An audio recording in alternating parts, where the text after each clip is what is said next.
pessoal, sejam muito bem-vindos de volta ao meu canal. Para quem ainda não me conhece, o meu nome é Patrícia, sou mãe do Gustavo e mãe da Lia, e no vídeo de hoje eu vim falar um pouquinho sobre a esquizofrenia e sobre o autismo e qual é a relação, os sintomas que um e o outro apresentam, que faz com que os médicos muitas vezes errem o diagnóstico, fechem o diagnóstico errado, então, dessa criança ainda ali naquela primeira infância, né?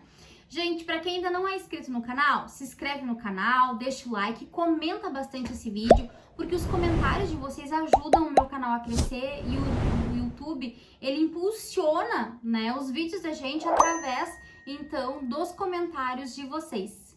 Gente, o autismo e a esquizofrenia, eles têm sinais e sintomas muito parecidos um com o outro, tá? São dois transtornos diferentes, porém, eles são muito parecidos. Hoje tem uma pesquisa que diz que as crianças com autismo têm muito mais chances de desenvolver esquizofrenia do que uma criança que não é autista, tá? Então a esquizofrenia, a diferença dela para o autismo é que tem as psicoses, tá? Tem psicose, que são os delírios, né? As alucinações, enfim, de diversas maneiras, mas isso eu vou deixar a informação, passar em outro vídeo, tá?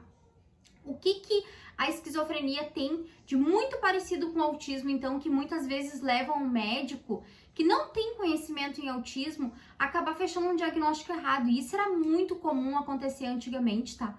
Eles fechavam o diagnóstico muitas vezes de esquizofrenia e a criança, na verdade, não era esquizofrênica. A criança tinha o transtorno do espectro autista, que é aquele transtorno de neurodesenvolvimento que a criança tem naquela primeira fase ali da infância, né? Que é ali, geralmente os sintomas começam dos 8 meses até 1 ano e 3 meses, que é na fase que o cérebro tá passando pelaquela parte de maturação, sabe? Que o cérebro tá naquele desenvolvimento, é a que a criança começa a apresentar, então, esses dificuldades, o transtorno, as estereotipias, enfim, o atraso de desenvolvimento se dá, então, nessa primeira fase já. Muitas vezes, os pais não conseguem perceber que a criança é autista e levar no médico logo no começo, quando começa a aparecer os sintomas, porque às vezes são sintomas, é tão distinto, é tão sutil que a criança não tem, às vezes acho que é uma mania da criança. Quantas vezes vocês já viram alguma criança fazer alguma coisa que não era típico, né? Que a gente que é mãe e tem uma criança especial na família, sabe hoje que aquele comportamento é um comportamento atípico. Porém, muitos pais, não, mas é mania, não, mas ele faz isso mesmo, não, mas daqui a pouco ele vai falar, não, porque menino é atrasado, mais atrasado que menina, enfim, as famílias elas acabam arrumando desculpa nessa primeira fase, que é a fase onde elas poderiam estar correndo atrás do diagnóstico. E já a esquizofrenia, ela começa a dar os sintomas, assim, a partir dos 8 anos de idade, tá, gente? Não que a criança não tenha antes, mas começa a ficar mais aflorado esses sintomas ali na fase de 8 anos até a fase da adolescência.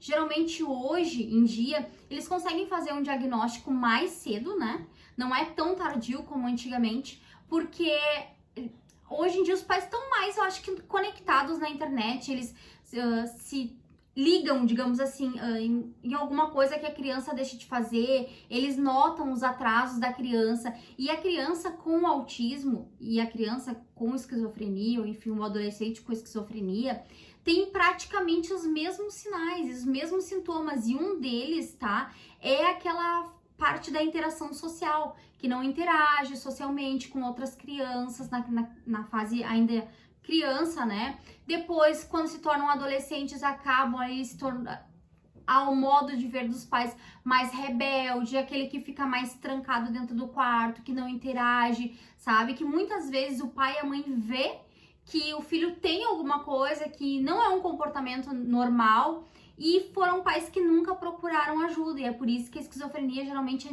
diagnosticado muito mais tarde do que o autismo. Antigamente não se falava muito em autismo, né, gente? As pessoas falavam mais em esquizofrenia e a criança autista para eles era o quê?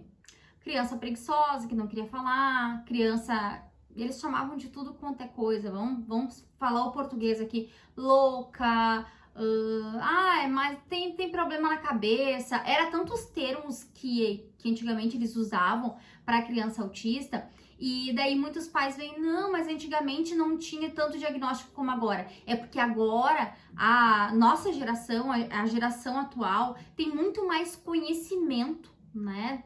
É muito mais desenvolvida do que antigamente. Hoje em dia, não é que o autismo veio hoje, a esquizofrenia veio hoje, não. Sempre teve desde que o mundo é mundo. Só que, é claro, à medida que os anos foram passando, os médicos foram estudando, foram se aprimorando e buscando mais conhecimento, e hoje eles fecham um diagnóstico com muito mais facilidade que era fechado antigamente.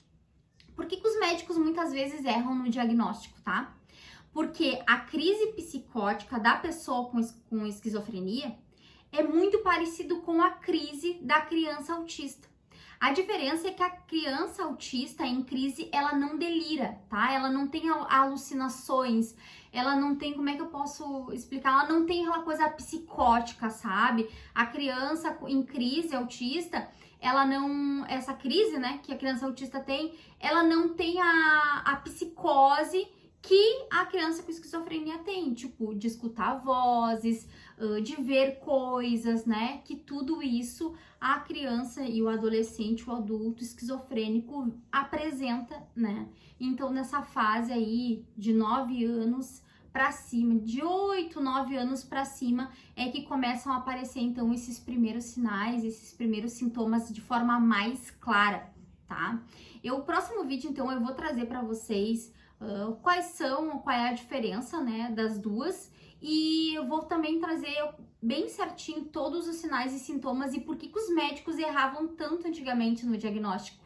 E não tem explicação, assim, explicação lógica pelo erro. A explicação é que eles não tinham o conhecimento que a gente tem hoje em dia, então era muito mais difícil de diagnosticar. Eles acabavam diagnosticando todas as crianças com esquizofrenia, quando na verdade as crianças, elas tinham um autismo, né? Tinham um transtorno de neurodesenvolvimento. Outro recado importante, então, gente, para quem tem interesse em adquirir o óleo de cannabis, eu estou indicando o laboratório que o meu filho faz o uso, que é o laboratório Laurel CBD. O laboratório é um laboratório que fica localizado nos Estados Unidos, eles têm escritório aqui no Brasil, é um laboratório de confiança que eu confio, meu filho faz o uso do óleo e tem sido, né, maravilhoso, vocês têm acompanhado aí nos outros vídeos eu falando sobre o óleo. Tem sido uma experiência muito boa para nós, ele deu um salto de desenvolvimento muito grande. Então, quem tem interesse em consultar, né, conseguir essa prescrição médica e adquirir o óleo junto ao laboratório, vai estar na descrição dos vídeos os links, então você só clicar no link ali que vai cair direto nos portes do laboratório e eles vão dar um tratamento aí, um atendimento totalmente humanizado para vocês, certo? Espero que vocês tenham gostado do vídeo. Não esqueçam de se inscrever no canal e também de me seguir lá no Instagram, vou deixar aqui, vocês me sigam lá que eu boto um pouquinho do meu dia a dia com as crianças, compartilho bastante coisa. Beijo no coração, fiquem com Deus e até o próximo vídeo.